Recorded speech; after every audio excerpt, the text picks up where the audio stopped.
how to show your Wi-Fi password on your Mac. So you want to go to your top right of your screen and then tap on Wi-Fi logo right here. And then you want to choose on Wi-Fi settings right here. And then you want to go to your known networks. You can only do this on your known networks or the Wi-Fi that you are already connected before. For example, I want to choose this one. And then you want to choose on copy password. And then you can paste it anywhere. And just click on paste. There you go.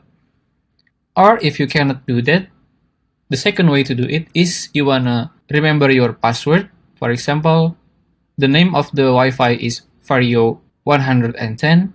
You want to go to your top right of your screen and then click on this search logo right here. And then type in Keychain Access right there. You want to click on it.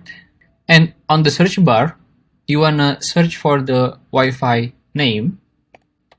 My Wi-Fi name is Vario. And then right here, there is two Vario. On the keychain, you want to choose the one that not called system. You want to tap on 2 times. And then right here on the bottom, you want to choose on show password. And then you want to enter your MacBook password. So it's the first time when you open your MacBook after you turn it off, you enter your password right there. And then click on OK. And there you go. If you find this video useful, please consider like and subscribe.